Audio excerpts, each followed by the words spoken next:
We have gathered here and we are reminded by the Indian statesman Mahatma Gandhi, who said that an eye for an eye will make humanity blind. Just as Russia's invasion of Ukraine was unlawful and unacceptable, the unilateral appropriation of Russia's assets is equally unlawful, unacceptable, and a derogation from the UN Charter, especially for those of us who believe in freedom, justice, and democracy, and the rule of law. As we embark on this journey to resolve conflict in Ukraine and throughout the world, it's time for parties to the war in Ukraine to demonstrate good faith, abandon intransigent attitudes, and soften their positions. I thank you. Thank you. This peace summit is a historic step in the right direction. For the first time, we have convened to talk about peace in Ukraine and not war in Ukraine. Secondly, a commitment to peace makes certain fundamental concessions inevitable. This summit should not be a meeting of just friends. This should be a meeting of both friends and foe. To succeed in this positive trajectory, Russia must be on the table, number one. Number two, an American general, Norman Swizland, said, the more we sweat in peace, the less we bleed in war.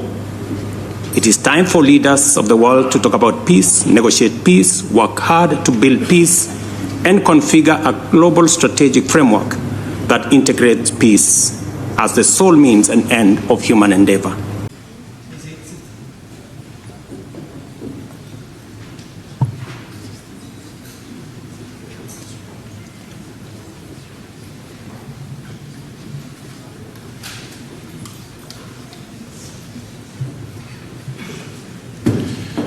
Excellencies, ladies and gentlemen, the opening plenary of the Summit on Peace in Ukraine is about to start.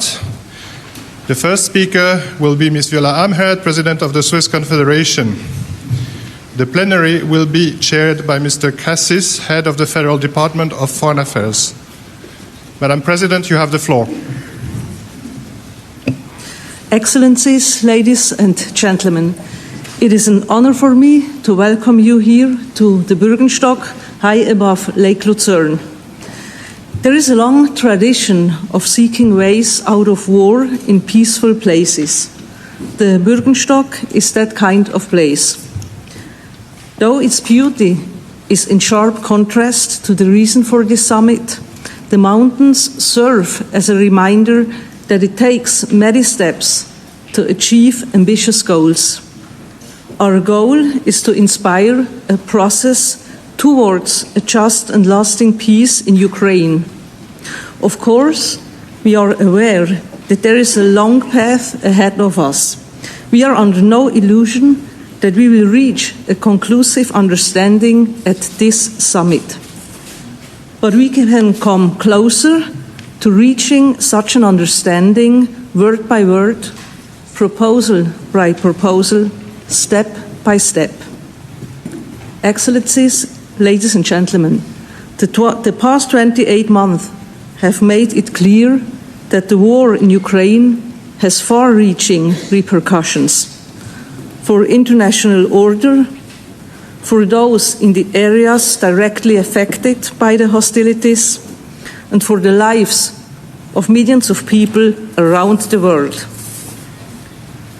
We all have an existential interest in ensuring that international relations are based on rules and on respect for international law and human rights. Switzerland is a partner for peace and dialogue. As a neutral country, we look back on a long tradition of solidarity and good offices. The harmonious coexistence of nations isn't just a noble objective. Striving for a just and peaceful international order is a commitment set out in our Constitution.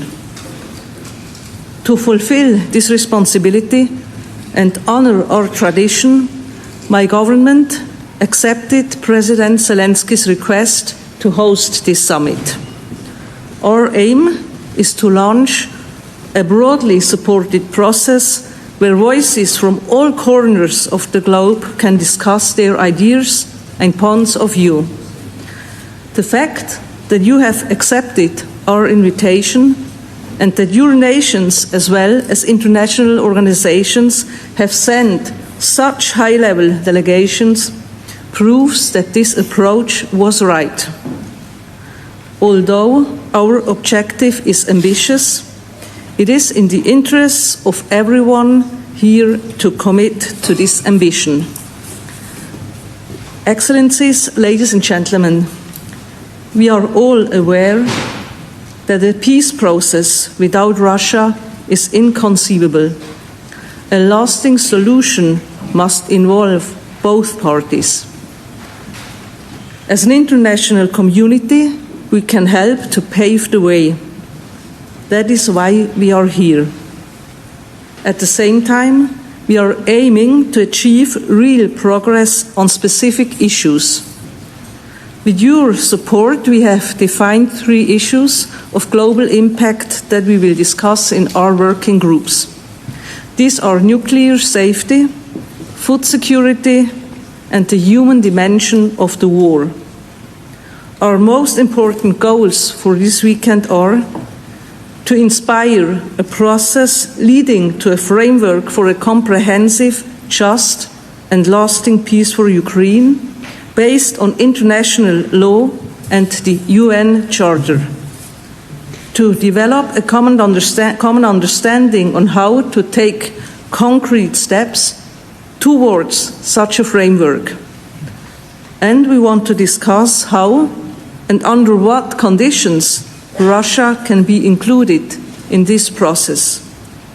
It is essential that so many of us use this summit to express our support for a peaceful process, for a process beyond any armed hostilities. Over the past few months, you have actively and with the utmost commitment helped plan and prepare for this summit. I wish to thank you most sincerely for your help. Excellencies, ladies and gentlemen, finding a path to peace requires perseverance and will. It requires effort on all sides. We can only achieve the ambitious goal of this summit if we pool our strength and come together, even in areas where our positions differ. Here on the Bürgenstock, we will all be making that first crucial step. It is up to us to make sure it is followed by a second. Thank you very much.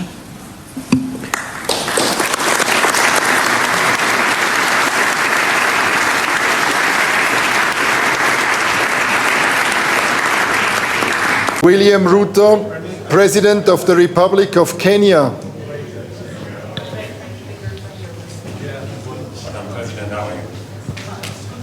Thank you. Thank you. Yes. Albania. Thank you.